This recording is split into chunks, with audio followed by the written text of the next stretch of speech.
আসসালামু আলাইকুম। সংবাদে আপনাদের সবাইকে স্বাগত জানাচ্ছি। আমি ফিরোজ তোহা। শুরুতেই আরবে কেবলস সংবাদ শিরোনাম। বাংলাদেশের সর্বশেষ গুরুত্বপূর্ণ আপডেট সংবাদে আপনাকে স্বাগত। শুরুতে সংবাদ শিরোনাম, পরে বিস্তারিত। শুরুতেই জানাবো, অন্তর্বর্তীকালীন সরকারেও বিচার বহির্ভূত হত্যাকাণ্ড, জাতি হতাশ বললেন রুহুল কবির রিজভী। শেখ হাসিনার ফ্যাসিস্টের আমলের মতো অন্তর্বর্তীকালীন সরকারের আমলেও বিচার বহির্ভূত হত্যাকাণ্ড সংগঠিত হতে থাকলে জাতি হতাশ হবে বলে মন্তব্য করেছেন বিএনপির সিনিয়র যুগ্ম মহাসচিব অ্যাডভোকেট রুহুল কবির রিজভী।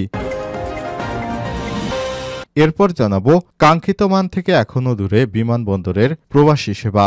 নতুন বাংলাদেশে প্রবাসীদের দেয়া হবে প্রাপ্য সম্মান। 5ই আগস্টের পর রাষ্ট্র থেকে এমন ঘোষণা দেওয়া হয়েছিল। সেই ঘোষণা অনুযায়ী ব্যবস্থাপনাগত দিক থেকে কিছু পরিবর্তন এসেছে দেশের বিমানবন্দরগুলোতে। তবে কাঙ্ক্ষিত মান থেকে তা এখনও অনেক দূরে। বিশেষ করে মধ্যপ্রাচ্যে ফেরত প্রবাসীদের অনেক সময় পড়তে হয় ভোগান্তিতে।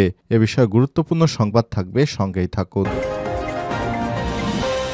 এদিকে বাংলা একাডেমিতে ফ্যাসিস্টদের দোসর ঢুকে পড়েছে বললেন সংস্কৃতি বিষয়ক উপদেষ্টা মোস্তফা সরোয়ার ফারুকী।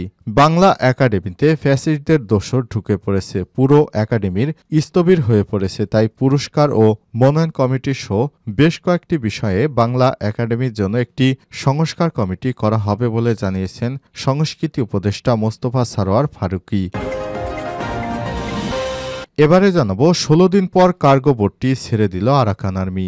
মিয়ানমারের ইয়াঙ্গুন থেকে কক্সবাজারের টেকনাফ স্থলবন্দরে আসার পথে নাপনদের মোহনায় আটকের পর পণ্যবাহী কার্গো বোটটি 16 দিন পর ছেড়ে দিয়েছে মিয়ানমারের বিদ্রোহী গোষ্ঠী আরাকান আর্মি। আজ দুপুর 1:15টায় পণ্যবাহী বোটটি টেকনাফ স্থলবন্দরের ঘাটে এসে পৌঁছেছে। এদিকে মালয়েশিয়ায় শ্রমিকদের বাড়তি মজুরি কার্যকর। শ্রমিকদের জীবনমান উন্নয়নের লক্ষ্যে ন্যূনতম মজুরি 1,500 থেকে বাড়িয়ে 1,700 রিঙ্গিত মালয়েশিয়ার মুদ্রা করেছে মালয়েশিয়ার সরকার। সেই বাড়তি মজুরি কার্যকর হচ্ছে আজ শনিবার থেকে। এতে দেশটির কাজ করা 40,37,000 শ্রমিক প্রতি মাসে 1,700 রিঙ্গিত করে মজুরি পাবেন।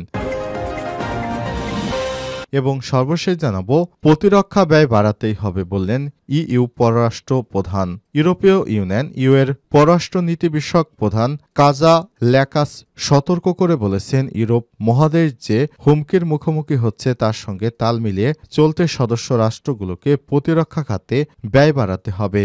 2024 সালের জুলাই পর্যন্ত কাজা ক্যালাস এস্তোনিয়ার প্রধানমন্ত্রী হিসেবে দায়িত্ব পালন করছেন। তিনি বলেন, 27 দেশের এই জোটের শক্তিশালী প্রতিরক্ষা ব্যবস্থা বজায় না রাখলে স্কুল, স্বাস্থ্যসেবা ও জনকল্যাণের জন্য ব্যয় করা প্রতিটি ইউরো ঝুঁকিপূর্ণ। প্রিয় দর্শক, এতক্ষণ শুনছিলেন সংবাদ শিরোনাম, এবারে বিস্তারিত। তবে তার আগে বন্ধুরা, অনুরোধ থাকবে এই সংবাদটিতে একটি লাইক দিন। এই চ্যানেলে আপনি নতুন হয়ে থাকলে আমাদের সংবাদটি দেখতে দেখতে চ্যানেলটি সাবস্ক্রাইব করে রাখুন। কমেন্ট করে বন্ধুরা আপনার মূল্যবান মতামত জানিয়ে দিন আপনি বিশ্বের কোন দেশ থেকে বা বাংলাদেশের কোন স্থান থেকে আমাদের এই সংবাদটি দেখছেন এবং শুনছেন। এবারে বিস্তারিত। অন্তর্বর্তীকালীন সরকারেও বিচার বহির্ভূত হত্যা, জাতি হতাশ বললেন রিজভী। শেখ হাসিনার আমলের মতো অন্তর্বর্তীকালীন সরকার আমলে বিচার বহির্ভূত হত্যা সংগঠিত হতে থাকলে জাতি হতাশ হবে বলে মন্তব্য করেছেন বিএনপি সিনিয়র যুগ্ম মহাসচিব অ্যাডভোকেট রুহুল কবির রিজভী। শনিবার 1 ফেব্রুয়ারি সকালে রাজধানী নয়াপল্টনে ভাসানী হলে ঠিকানা বাংলাদেশের কেন্দ্রীয় কমিটির পরিস্থিতি সভায় কুমিল্লার সম্প্রতি যুবদল কর্মীকে হত্যার প্রসঙ্গে রুহুল কবির রিজভী এসব কথা বলেছেন। রিজভী আরও বলেছেন, দেশের সংখ্যা দিন দিন আরও বাড়ছে। কেউ অন্যায় করলে গ্রেপ্তার করা হোক, কিন্তু আইনশৃঙ্খলা বাহিনী তাকে মেরে ফেলবে কেন? শেখ হাসিনার আমলের মতো বিচার বহির্ভূত হত্যাকাণ্ড কেন ঘটবে? ডক্টর ইউনূস নির্বাচিত সরকার না হলেও রাজনৈতিক দল এবং দেশের মানুষের সমর্থন নিয়ে সরকারে রয়েছেন তিনি বলে মন্তব্য করেছেন রুহুল কবির রিজভী। তিনি বলেছেন, যুবদলের নেতা যতই অপরাধ করুক না কেন তাকে আইনের মাধ্যমে আদালত তার শাস্তি দিত, কিন্তু কোনো বাহিনীর লোক তাকে পিটিয়ে হত্যা করবে এই বিষয়টি আমরা কখনোই গ্রহণযোগ্য বলে মনে করি না। ডক্টর ইউনূস সরকার নির্বাচিত না হলে দেশের অভ্যুত্থানের মাধ্যমে এই সরকার সবার ম্যান্ডেট নিয়েই ক্ষমতায় এসেছে। সুতরাং এই সরকারের অধীনে এভাবে একটি হত্যাকাণ্ড হবে, এটি আমাদের চরমভাবে হতাশ করেছে বলে মন্তব্য করেছেন বিএনপির সিনিয়র যুগ্ম মহাসচিব রুহুল কবির রিজভী। কাঙ্ক্ষিত মান থেকে এখনও দূরে বিমানবন্দরের প্রবাসী সেবা। নতুন বাংলাদেশে প্রবাসীদের দেয়া হবে প্রাপ্য সম্মান। ৫ই আগস্ট পরবর্তী রাষ্ট্র ক্ষমতার পক্ষ থেকে এমন ঘোষণা দেওয়া হয়েছিল। সে ঘোষণা অনুযায়ী ব্যবস্থাপনাগত দিক থেকে কিছু পরিবর্তন হয়েছে দেশের বিমানবন্দরগুলোতে। তবে কাঙ্ক্ষিত মান থেকে তা অনেক দূরে। বিশেষ করে মধ্যপ্রাচ্যের ফেরত প্রবাসীদের অনেক সময় পড়তে হয় ভোগান্তিতে। বিদেশের মাটিতে যাদের পরিশ্রম সমৃদ্ধ হয় দেশের অর্থনীতি, যারা দীর্ঘ বিরতিতে একযোগে এক বুক আবেগ আর ভালোবাসা নিয়ে ফেরেন দেশের মাটিতে, তাদের সব উচ্ছ্বাস যেন বিষাদে পরিণত হয় যখন পা রাখেন বিমানবন্দরে। এমন রেমিটেন্স যোদ্ধারা দেশে ফেরার পর পরিবার পরিজনের জন্য লাগেজ ভর্তি করে নিয়ে আসেন নানা উপহার। তবে বিমানবন্দরেই নেমেই সেই লাগেজ নিয়ে তাদের পড়তে হয় বিপাকে। কপাল খারাপ থাকলে হতে হয় হেনস্থা এবং দুর্ব্যবহারের শিকার। ৫ই আগস্টের গণঅভ্যুত্থানের পর দেশে সবচেয়ে বড় হযরত শাহজালাল আন্তর্জাতিক বিমানবন্দরে যাত্রীদের সেবার মান বাড়াতে বেশ কিছু উদ্যোগ নেয় সরকার, কিন্তু তাতে কি দুর্ভোগ কমেছে? যাত্রীদের ব্যবস্থাপনা কিছুটা পরিবর্তন হলেও এখনও কাঁধে করে লাগেজ নিয়ে বের হতে হচ্ছে অনেককে। অথচ এই প্রবাসীরা দেশের ক্লান্তিকালে কত ঝুঁকি নেন মাতৃভূমির জন্য, যা বিশ্ববাসীকে দেখিয়ে দিয়েছেন ৭১ কিংবা ২৪-এ। সর্বশেষ সংযুক্ত আরব আমিরাতে প্রবাসীদের বিক্ষোভ আর দেশে অর্থ পাঠানো বন্ধ ঘোষণা বড় উদাহরণ। নতুন বাংলাদেশের পরিবর্তনের জন্য সেই মর্যাদা কি দিতে পেরেছি রাষ্ট্র? ভাবনায় ঘুরপাক খাচ্ছে প্রবাসীরা। অভিবাসন বিশেষজ্ঞ ব্রাঞ্চ মাইগ্রেশন প্রোগ্রামের প্রধান শফিকুল হাসান বলেন, সমন্বিত পদক্ষেপ ছাড়া প্রবাসীদের সেবা নিশ্চিত করা অসম্ভব। বাংলা একাডেমিতে ফ্যাসিস্টদের দোসর ঢুকে পড়েছে বলেন সংস্কৃতি উপদেষ্টা।